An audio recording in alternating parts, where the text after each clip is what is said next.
En esta semana hemos leído muchas veces Primera de Tesalonicenses, todo el libro. Este viernes lo leímos, lo estudiamos y hay algo muy especial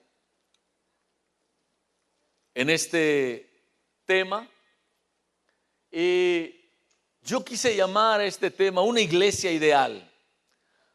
Primero, cuando yo lo leí, yo pensé, este libro no está como con tanta enseñanza como otros libros.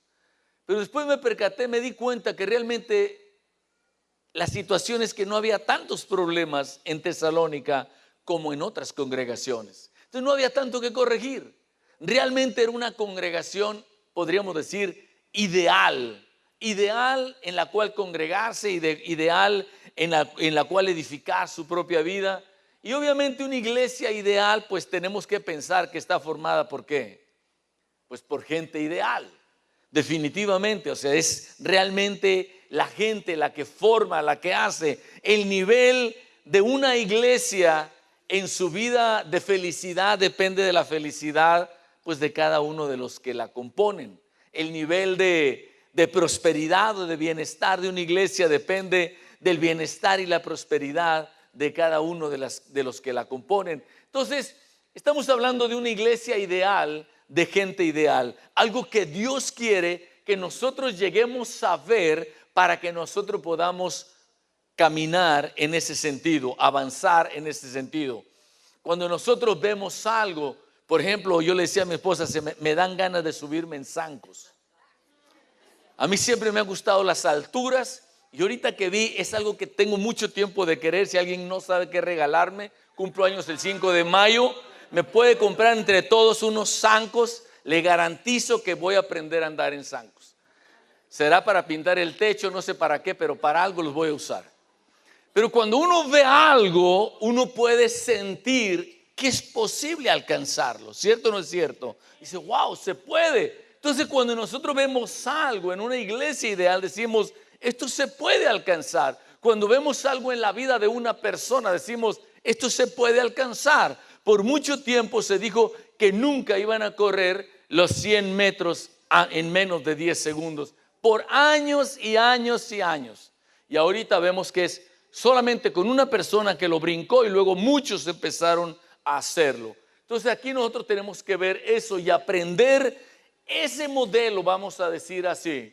La palabra de Dios dice en 1 Tesalonicenses capítulo 1, capítulo en el cual nos vamos a concentrar, nuestro evangelio no llegó en palabras solamente, sino también en poder, en el Espíritu Santo.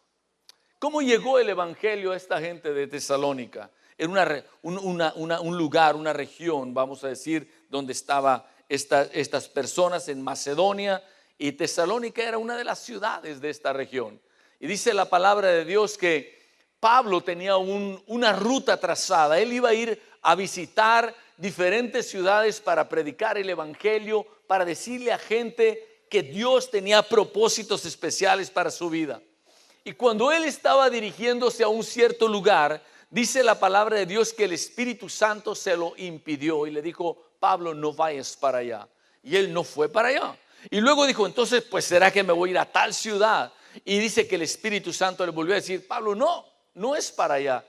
Y él estaba un poquito confundido en ese momento porque no sabía hacia dónde tenía que dirigirse. Y dice la palabra de Dios que él tuvo una revelación por un sueño. Y él veía a un hombre de la región de Macedonia que le decía, Pablo, ven para acá y ayúdanos. Y dice que él, dando por asentado que era ese lugar que Dios quería que fuera, él fue a Macedonia.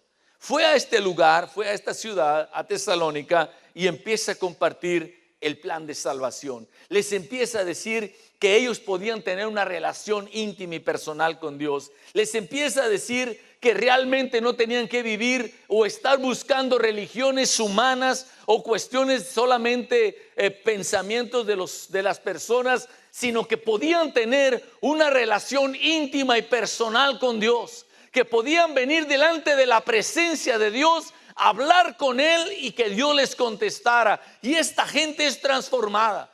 Pablo llega con poder, dice la palabra de Dios, con demostración del poder en el Espíritu Santo, desde el hecho de llegar a ese lugar, había algo en el corazón de Dios que quería operar en esta gente de Tesalónica. Y dice la palabra de Dios que cuando llega, esta gente recibe. De hecho, suceden diferentes cosas en esta región. Una mujer tenía un espíritu de adivinación y le daba ganancia a sus dueños. Ella era esclava de unos dueños y tenía espíritu de adivinación y fue liberada de ese espíritu de adivinación. Fue ahí en la cárcel también donde el carcelero que tenía preso a Pablo finalmente se entrega al Señor, él y toda su familia. Y vemos una serie de cosas. Una mujer que vendía unas pinturas, Lidia, también es transformada. O sea, llega a la gente la palabra del Señor en forma sobrenatural. Esta gente se prende y Pablo, pues después de unas semanas, muy pocos días se quedó ahí y él sigue su viaje. Pasa el tiempo y Pablo quiere saber cómo están. Pablo busca tener noticias. Ahorita sería muy fácil, ¿verdad?, informarse cómo está cualquier persona en cualquier lugar, pero en ese entonces alguien tenía que ir y manda a Timoteo y se entera y escribe y todo esto. Estas cartas muchas veces tenían que ver como para una instrucción a esa gente. Pero cuando uno la lee, esta carta no viene como en Corinto, que dice cosas, no viene como en Gálatas, que dice otras cosas de la idolatría. Corinto, que habla también de problemas, digamos ahí, de relaciones sexuales y otras cosas, pero habla de una iglesia que muestra una serie de características especiales. Y cuando nosotros vemos esto, decimos, eso es alcanzable, eso se puede alcanzar. Esto es mucho más que vivir una vida, digamos, religiosa, dominguera, como decía mi mamá, como dice la canción, decía mi mamá. Hay gente que es como la canción. Yo decía, ¿cuál canción, mamá? Y decía, de domingo a domingo te vengo a ver, cielito lindo, ¿cuándo será domingo para volverte a ver? Decía, hay personas que se acercan a Dios solamente el domingo, decía mi madre, pero nosotros cada día tenemos que estar cerca de Dios. Y yo veo que era el corazón de esta gente de Tesalónica que tenía algo especial.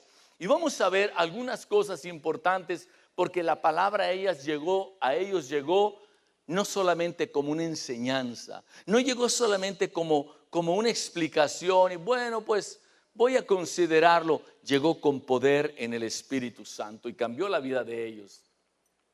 Vemos una serie de cosas que sucedieron en estas personas, una serie de características que empiezan a transformar la vida de la gente de Tesalónica. La primera de las cosas, de hecho las 5 cosas que voy a mencionar, todas empiezan con E. Después me di cuenta que todas empezaban con E, pero todas empiezan con E y son características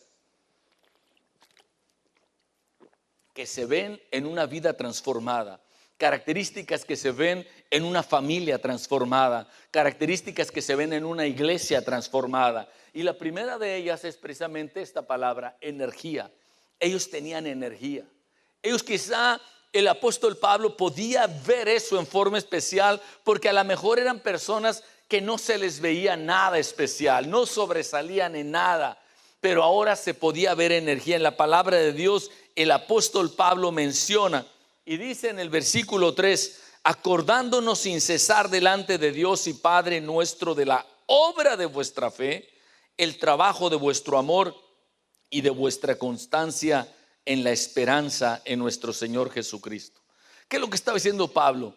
Yo veo energía en ustedes. La palabra de Dios dice, el Señor había dicho, cuando venga sobre ustedes el Espíritu Santo, van a recibir poder. Y esta palabra poder del griego es dínamos, o de donde viene la palabra dinamita. Van a recibir poder. Y yo siempre había pensado por muchos años, porque dice, y me seréis testigos en Jerusalén, Judea, Samaria y hasta lo último de la tierra. Yo siempre pensaba, yo decía, es que es poder para evangelizar, es poder para testificar, saber cómo hablarle a otra persona. Pero ahora yo me doy cuenta que es poder para todo, poder para vivir, poder para triunfar, poder para resolver problemas, poder para ser creativo. Es una persona que tiene un poder sobrenatural y obviamente también se nota en la energía.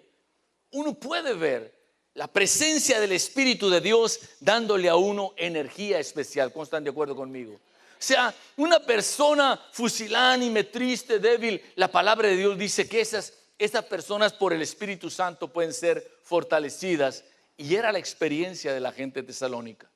Ellos eran personas que podían mostrar trabajo, obra, dedicación, constancia, porque podían seguir adelante. Yo me acuerdo que teníamos un cuadrito en la casa que decía: finalmente no ganará necesariamente el más inteligente o el más rápido, sino el que persevera, el que continúa, el que sigue, el que puede tener la perseverancia. Y es lo que tenían ellos, la energía para seguir adelante, la energía para ir. Yo me acuerdo, yo lo he mencionado, pero por si alguien nunca lo ha escuchado, yo me acuerdo que Dios me decía: Joel, cuando tengas ganas de orar, ora. Y cuando no tengas ganas de orar, ora más, porque es cuando más lo necesitas, ¿verdad? Eso me decía el Señor desde que yo me entregué al Señor. Yo recuerdo también que el Señor me enseñaba y decía: Joel, en la vida tú te vas a encontrar, así como yo te digo, venid a mí los que estén trabajados y cargados y yo los haré descansar. También la televisión te va a decir: venid a mí los que estén trabajados y cargados y yo los haré descansar. Pero son cuestiones que tú tienes que saber tomar la decisión. Son cosas que uno tiene que saber y decir: yo voy a vencer. Era gente que tenía la energía en la vida. Y cuando nosotros venimos al Señor Jesucristo, se tiene que notar en todos los sentidos y aún en el aspecto físico. Nosotros vemos que Él menciona la obra de su fe, el trabajo de su amor, la constancia de su esperanza. Esto parece que se necesita firmeza, fuerza. Se necesita que uno haga ejercicio. Si una persona es cristiana y se siente débil, tiene que considerar si su dieta está equivocada, si su vida está siendo mal aplicado el tiempo, si le falta ejercicio, si tiene que caminar más, algo tiene que cambiar. Pero un cristiano tiene que ser una persona que tiene energía, una persona que tiene fuerza. En la palabra de Dios dice que después de que todos se cansaban, Jesucristo todavía tenía energía y fuerza. Y estaba sujeto a un cuerpo como el de nosotros. Así que esto es importante. La fe nos acerca a Dios, el amor nos acerca a la humanidad y la esperanza nos acerca a su venida. Cuando nosotros tenemos fe, tenemos energía para buscar a Dios temprano en la mañana o en la noche o en los espacios que tenemos en la casa. Cuando tenemos la energía de Dios, nosotros no estamos débiles para estar bien tomados de la mano de Dios. Cuando tenemos el amor, nosotros podemos ver la necesidad en la humanidad y podemos tener fuerza para ayudar a la persona en necesidad. Y tenemos una visión clara que el futuro que nos espera es un buen futuro. Amén, hermanos. Es algo especial de parte de Dios. La segunda cosa que nosotros vemos de característica en esta iglesia, dice en el versículo 4: porque conocemos, hermanos amados de Dios, vuestra elección. La primera es energía, la segunda es elección. Cada día, cada mañana, cada tarde, cada momento, uno está haciendo elecciones. ¿Qué te vas a poner? Hoy tuviste que elegir. Muchas son inconscientes, otras son conscientes. ¿Qué voy a hacer? ¿Qué me voy a poner? ¿Cómo voy a responder a esta persona? ¿Cómo voy a hablar? ¿Cómo voy a sentir? ¿Qué voy a hacer? ¿En qué voy a invertir el tiempo? Elección una tras otra, tras otra. Esta iglesia tenía una elección determinada. ¿Sabes? Cuando uno no elige, está eligiendo algo. Siempre uno está eligiendo. Aún no elegir es una elección, es una determinación. Y esta gente podía notarse la característica que era gente de determinación. Ya había elegido algo específico. Y en la vida, una persona que ha recibido y tiene una comunión con Dios es una persona que tiene una elección firme. La Biblia dice que no somos llevados por todo viento de doctrina. De repente uno había pensado: sí, yo voy a hacer esto, pero después viene una proposición o una invitación y deja uno lo bueno por lo que no era tan bueno, porque no hay una determinación. Pero la elección se notaba en el corazón de estas personas. Aquí podemos ver en la palabra de Dios que ellos tenían ya una elección en quién confiar. Son las elecciones más importantes. ¿En quién voy a confiar? ¿Voy a confiar en Dios? Yo me acuerdo, yo no era cristiano, aunque yo crecí en una iglesia cristiana, yo me entregué al Señor a los 21 años. Y yo me acuerdo que mi hermano, un hermano mayor mío, me decía: Joel, en la vida hay 3 elecciones que son las más importantes, las que tú tienes que hacer. La primera de ellas es si le vas a decir sí o no a Dios, si le vas a entregar tu vida o no se la vas a entregar. Esa es la número 1. La segunda, dice, es con quién te vas a casar. Y la tercera es a qué te vas a dedicar.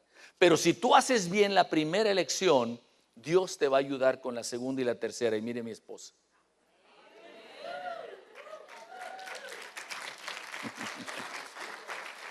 Los hijos ya vienen así.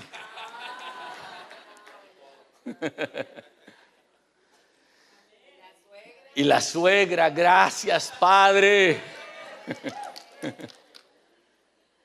La bendición es: el Señor te bendiga con una suegra como la mía. Una elección en quién confiar. En quién confiar. La segunda, por quién vivir.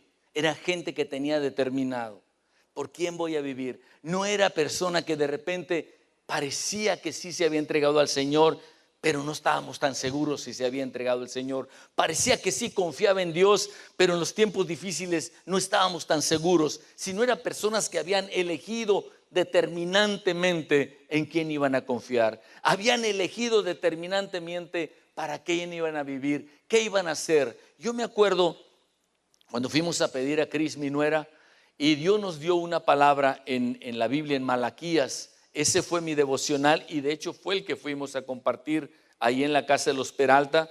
Y ahí dice en la palabra de Dios que Dios desea levantar una generación para Él. Así dice en la palabra de Dios. Y cuando hablamos con los papás de Cris, le dijimos: nosotros sabemos que ustedes han apartado a su hija para algo especial y han cuidado de ella, y nosotros también a nuestro hijo, pero sabemos que lo hacemos porque Dios está levantando una generación para Él. Amén, hermanos.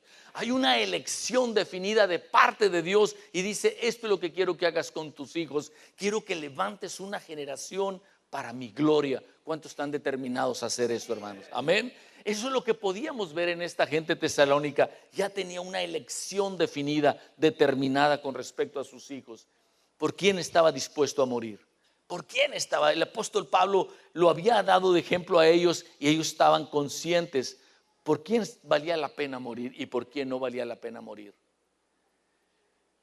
Yo tengo que decir esto porque viene en este momento a mi mente, pero hace unos años, yo no sé, íbamos saliendo de un cine y saliendo por la escalera lateral, y 2 personas se empezaron a golpear, se empezaron a pelear. Yo no sé de dónde surgió ese pleito, si de adentro qué pasó, pero estaban peleando. Y yo decidí no meterme. Yo dije: a mí nadie me invitó, a mí nadie me ofendió, yo no me voy a meter. Y decidí no meterme. Pero no me metí porque en 1950 a mi papá se le ocurrió meterse a separar a 2 personas que no conocía, y uno tiró un balazo y lo mató. Entonces uno tiene que saber por quién está dispuesto a morir y por quién no está dispuesto a morir. Y aquí podemos ver que esta gente tenía una elección determinada. Por alguien sí estoy dispuesto a morir, pero hay gente por la que no. La palabra de Dios dice que nosotros como hombres debemos estar dispuestos a morir por nuestra esposa, a atravesar nuestra vida por nuestros hijos, pero sabemos de una forma determinante por quién no tenemos cosas que tenemos que meternos para nada. Entonces vemos la segunda cosa de la elección. La tercera cosa es el ejemplo. En el versículo 7 dice: de tal manera que habéis sido ejemplo a todos los de Macedonia y de Acaya que han creído.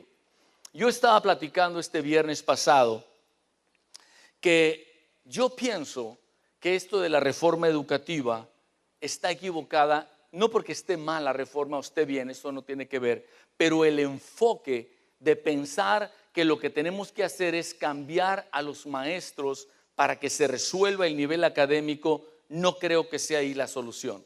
La solución tiene que ser lo que nosotros hacemos en esta escuela, que alguien lo empezó a hacer hace 40 años, y es dejar que el estudiante se haga más responsable por su aprendizaje.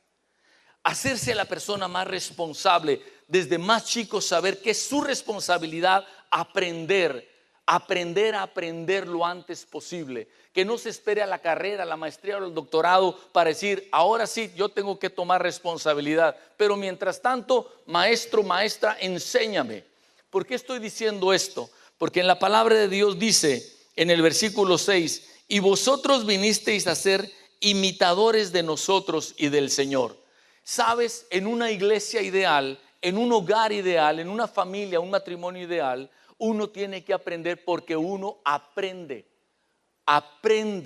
no porque le enseñan. Te parece muy raro a lo mejor esto, pero la responsabilidad fuerte es entre más pronto el aprendiz tome la responsabilidad de aprender, más pronto va a desarrollar ese matrimonio, esa casa, ese negocio, ese club, ese equipo, esa iglesia. Entre más pronto la gente quiera hacerlo. Yo creo que esto ha pasado en Colombia y por eso está haciendo una revolución esa sociedad, porque la gente ha tomado responsabilidad. Y aquí el apóstol Pablo dice, ustedes han llegado a ser ejemplo. Pero ¿cómo llegaron a ser ejemplo? Porque desde pronto ustedes aprendieron a imitar, rápidamente aprendieron a aprender de otra persona. Yo lo he mencionado también, por lo que acabo de decir, yo crecí en un hogar sin papá, entonces yo no tenía el modelo. Y cuando yo me caso, yo tuve que aprender cómo un hombre trata a una mujer, porque en mi casa solamente hubo mamá. Entonces yo tuve que aprender y yo tomé varias parejas y yo dije, yo voy a imitar a esas parejas porque me gusta cómo él trata a su esposa, me gusta cómo él es cortés con su esposa. Y yo tuve que ser, ¿qué? Imitador rápidamente. Lo que no aprendí en 27 años, yo lo tenía que aprender en semanas. El aprender, una iglesia que crece es una iglesia que pronto busca a quién imitar e imita rápidamente. Una iglesia, lo que dice el apóstol Pablo, ustedes han llegado a ser ejemplo porque fueron buenos imitadores. Buenos imitadores, llegar a decir, yo veo que este hermano es bueno para ahora, yo voy a pegarme a esta persona, aquella persona está enseñando la palabra, me le voy a pegar, voy a buscar.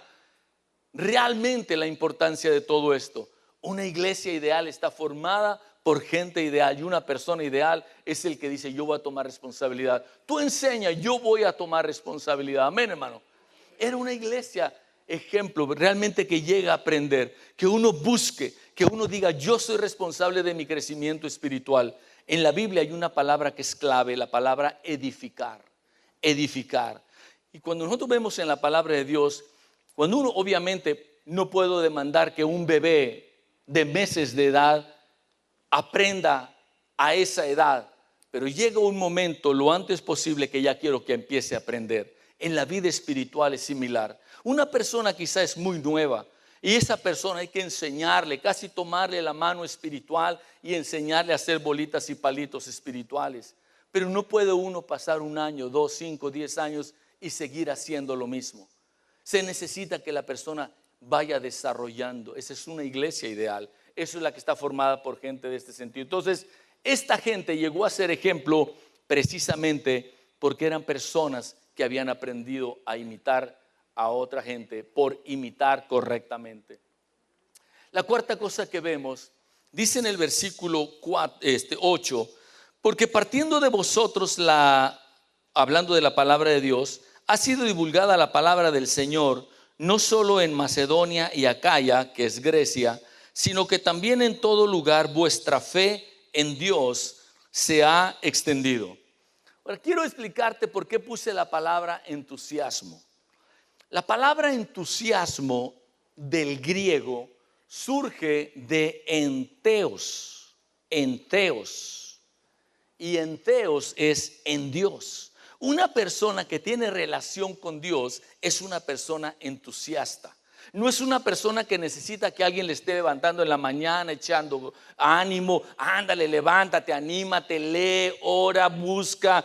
No, es una persona que ya en sí mismo está metido dentro de la persona un entusiasmo especial. Es alguien que tiene gozo, que tiene alegría. Es alguien que busca, que no necesita que vengan de afuera, sino que uno de adentro tiene el entusiasmo para decir, ¿sabes qué? Yo tengo ánimo de buscar a Dios, yo tengo ánimo de apartarme. Ayer oía yo a un hermano predicar en YouTube Y él mencionaba algo bien interesante, porque él estaba diciendo, este hermano, dice que él le preguntaba a Dios, Dios, dame la clave, Señor, enséñame cómo, por qué dice en tu palabra que Daniel era una persona próspera, una persona que tenía un espíritu superior, dice la Biblia. Creo que es Daniel capítulo 6. ¿Por qué dice que él tenía un espíritu superior? ¿Cómo llega Daniel a tener un espíritu superior, Señor? Explícame, Señor, explícame. Y al tiempo, a las semanas, porque eso lo había predicado, y luego él le pregunta eso a Dios, y Dios le va hablando, y dice que Daniel tenía una práctica. Daniel, él se encerraba, pero abría las ventanas de donde él estaba, que daban a la ciudad, y él hablaba con Dios. Dice, cerraba la puerta, pero abría las ventanas del cielo. Cerraba la puerta a las distracciones, pero abría las ventanas del cielo. Él no buscaba que alguien lo animara y le dijera, Daniel, oye, a ver, ¿hiciste o no hiciste? ¿Oraste, hablaste con Dios, leíste la Biblia? Él lo hacía. De hecho, le prohibieron por celos, hacen que se haga un edicto y que se prohíba que por 30 días cualquier persona le pida a Dios, a cualquier Dios, dicen ellos, o a cualquier persona, cualquier cosa que no fuera al rey. Y el rey inocentemente firma el edicto. Y entonces Daniel sabía del edicto, pero dice, yo no voy a dejar de hacer lo que tengo que hacer. Yo tengo ya un entusiasmo dentro de mí que a mí no me lo va a parar ni ese edicto siquiera. Y él sigue haciendo y lo vuelve a hacer. Y aparentemente se mete en problemas. Pero hay algo adentro que lo motiva. Dice la palabra de Dios que Jeremías en el capítulo 20, Jeremías en un momento dijo, sabes que ya no voy a predicar de Dios. Ya no, porque la gente está renuente, para mí es afrenta, yo ya no voy a hablar de Dios, ya estoy cansado. Y de repente así decía, dice, lo quise hacer, pero no pude. Porque había dentro de mí un fuego ardiente muy metido en mis huesos que traté de resistir, pero no pude. Ese es el entusiasmo. Eso que tienes dentro que dices, ¿sabes qué? Uno lo va a hacer. Yo me acuerdo una vez que cuando estuve yendo a la penitenciaría a predicar, fui pues semanalmente por 4 años y medio. Y me acuerdo una vez iba por el pueblito caminando y alguien escupió y me cayó en la cabeza.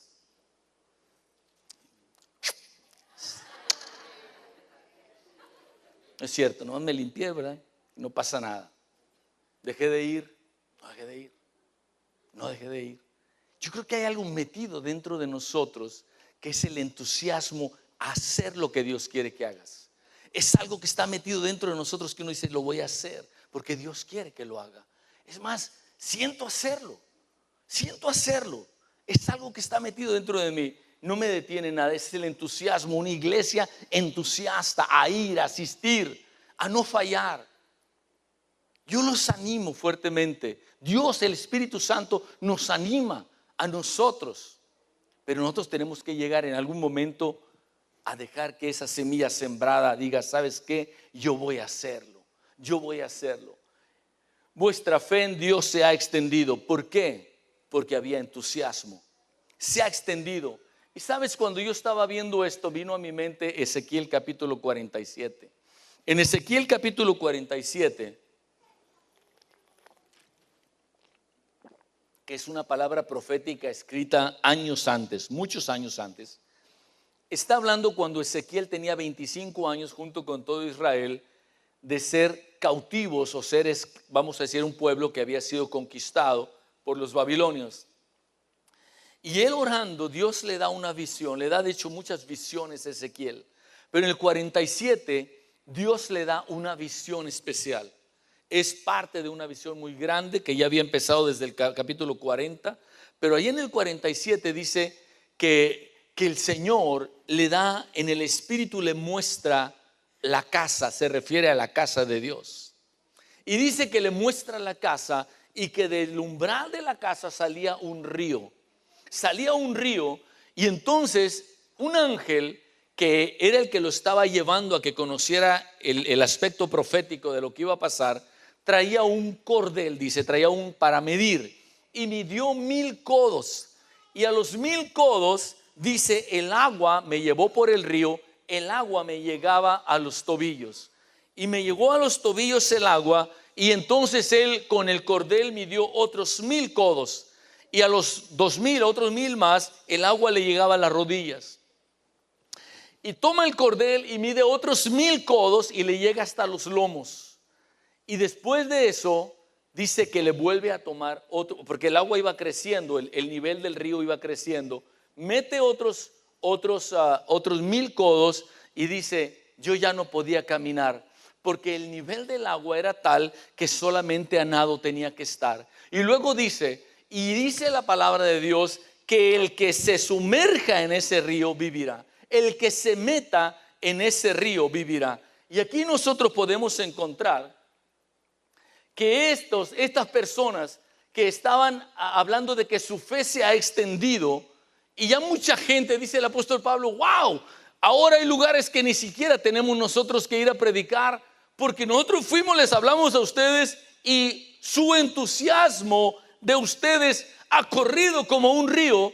Y la gente ahora aquí y allá y acullá, toda esta gente ya conoce de Dios por el entusiasmo de ustedes. Cuando esta gente se ha metido en el río, en el fluir del Espíritu de Dios, ahora ha sucedido esto. Y dice: y el que se mete en ese río vivirá.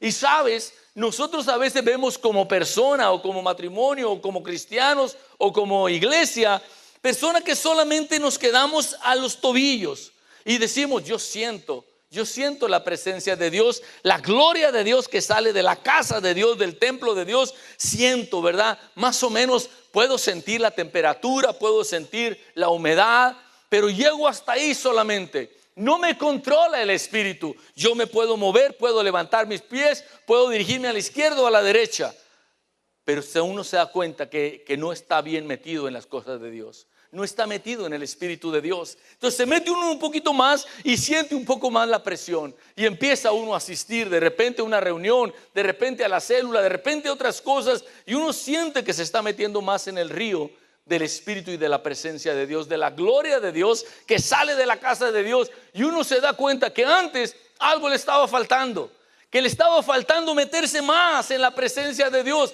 Y cuando uno se mete más y llega el momento en que dice: ¿sabes qué? Aquí ya no hay control mío, aquí yo ya no puedo pisar tierra, aquí ya estoy siendo movido por el río, solamente a nado me puedo mover. Amén, hermanos. Solamente cuando yo me meto a ese nivel, entonces el entusiasmo de Dios hace que mi vida fluya como un río, y entonces otras gentes, dice la palabra de Dios, y todo aquel que se meta en ese lugar tendrá sanidad.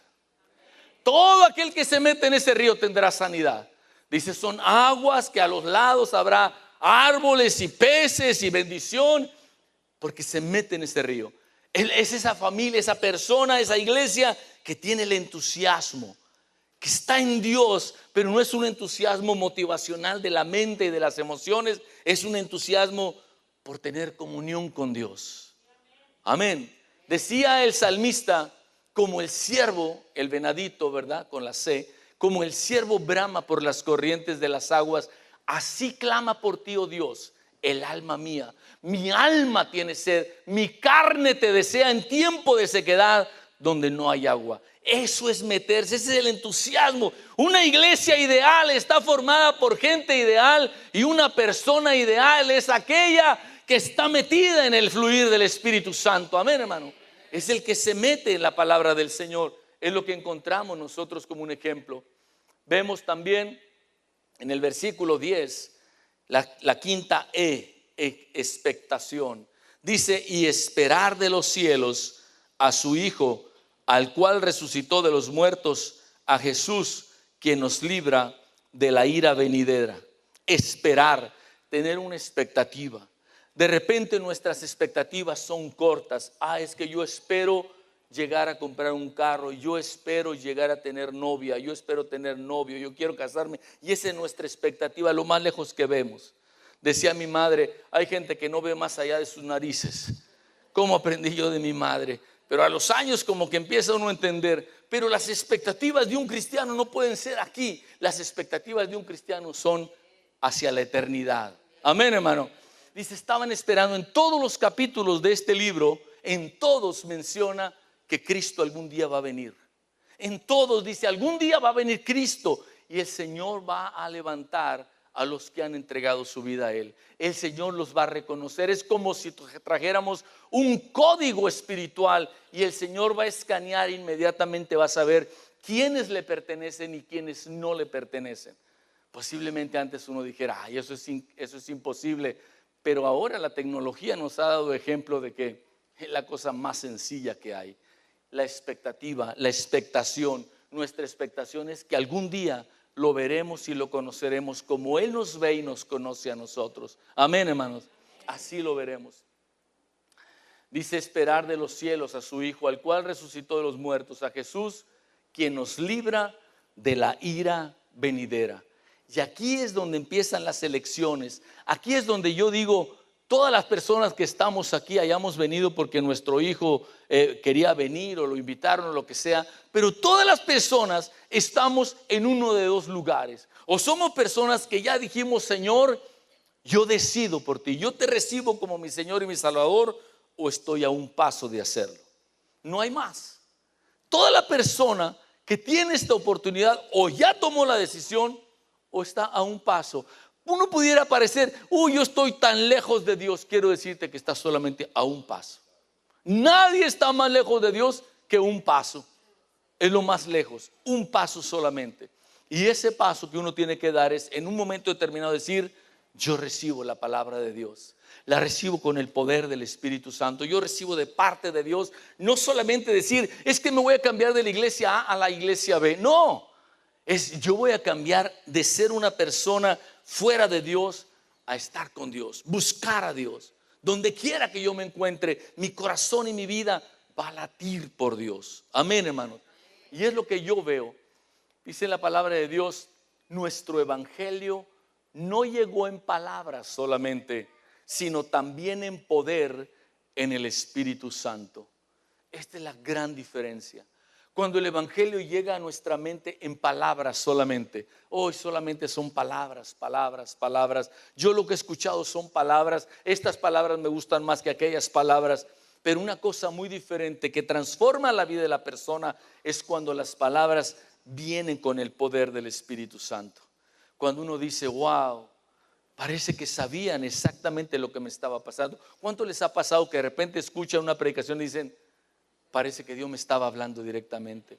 Es cuando llega la palabra con el poder del Espíritu Santo operando en nosotros y uno dice: no me puedo esconder, no me puedo esconder. Dios me ve. Nunca voy a olvidar una niña con un panderito allá en Costa Rica que cantaba: cada paso que das por la senda en que vas, hay un Dios que te ve. Hay un Dios que te ve. Dios te ve, Dios te ve. Mira bien el camino donde vas, porque cada paso que das hay un Dios que te ve. Y uno tiene que estar consciente de eso. Cada paso, cada lugar, el más íntimo, el más apartado, donde me quiero esconder de Dios, ahí Dios me ve. Y podemos ver este obrar. En Ezequiel capítulo 43, ahorita les hablé desde el 40 hasta el 47, dije, ¿verdad? Bueno, en el capítulo 43 hay algo tremendo, hay algo bien especial, donde está Ezequiel en este mover o ser guiado por el ángel de Dios. Y dice: me llevó luego a la puerta que mira hacia el oriente. Lo está llevando en el espíritu con la mano, la presencia de Dios. Y dice: y su sonido era como el sonido, me brinqué algo, ¿verdad? Hacia el oriente. Y he aquí la gloria, todos digan: la gloria de Dios, del Dios de Israel, que venía del oriente. Y su sonido era como sonido de muchas aguas, y la tierra resplandecía a causa de su gloria. Sonido, y la tierra resplandecía a causa de su gloria. Y el aspecto de lo que vi era como una visión, como aquella visión que vi cuando vine para destruir la ciudad. Y las visiones eran como la visión que vi junto al río Quebar, y me postré sobre mi rostro. Ahora quiero enfatizar en lo que sigue. Y la gloria de Jehová entró en la casa. Todos digan: y la gloria de Jehová entró en la casa. Y luego dice: por la vía de la puerta que daba al oriente, y me alzó el espíritu y me llevó al atrio interior, y he aquí que la gloria de Jehová llenó la casa. La gloria de Dios llenó la casa. Y esto es lo importante, que no solamente veamos la gloria a la distancia, la bendición de Dios a la distancia, sino realmente que nosotros digamos: ha llenado mi casa la gloria de Dios. Mi mente la ha llenado la gloria de Dios. Mis emociones las han llenado la gloria de Dios. Esto es lo importante, que sea una realidad, un clamor, decir: Dios, llena mi casa de tu gloria. Ellos habían estado viviendo un cautiverio. De hecho, estaban en el año 25 de 70 años. Les faltaban 45 años de cautiverio y Dios ya le estaba dando esperanza en su corazón. Algún día vas a ser libre, algún día tu nación va a ser libre, algún día tu familia va a ser libre, algún día tu mente va a ser libre, algún día vas a vivir el peso de la gloria de Dios. Y él dice: y la gloria de Jehová llenó la casa. Por eso este canto que ahorita cantábamos es una oración cantada que decimos: Dios, que tu gloria llene. Que tu gloria llene, Señor. Que tu presencia llene. Señor, que tú me lleves a un nivel diferente. Yo no quiero ser un cristianito. Yo quiero ser una persona, Dios, así como dice aquí tu palabra, una persona, gente ideal a tus ojos. Gente, Padre Celestial, que tiene esa realidad. La gloria de Jehová entró en la casa y me alzó el espíritu, y la gloria de Jehová llenó la casa. El deseo del corazón de Dios es que el evangelio de Él llegue a nosotros como esa palabra en poder del Espíritu Santo. Esto es algo que cada uno toma o rechaza. Esto es algo que cada uno dice: yo lo quiero. Esta es mi realidad. Eso es lo que yo quiero vivir. Yo no quiero vivir solamente algo meramente de buen comportamiento. Yo quiero que Dios llene mi casa, esta casa. Yo quiero que Dios llene mi casa, esta casa quiero que Dios la llene. Yo quiero que Dios llene esta casa. Quiero que llene esta casa y esta casa. Yo quiero que Dios llene esta casa, porque si esta casa es llena, definitivamente mi hogar va a ser transformado, mi iglesia será transformada, mi ciudad va a ser transformada, este país va a ser transformado. Si la gloria de Dios nos llena a nosotros, esta ciudad puede ser transformada literalmente por personas llenas de la gloria de Dios, porque nuestro testimonio correrá como un río y donde quiera que llegue, la gente vivirá. Ese es el deseo del corazón de Dios. Ese es el deseo del corazón de Dios. Yo quiero que una vez más oremos a Dios con este canto. Es un canto, pero yo quiero que lo oremos, o sea, sea un clamor de nuestro corazón.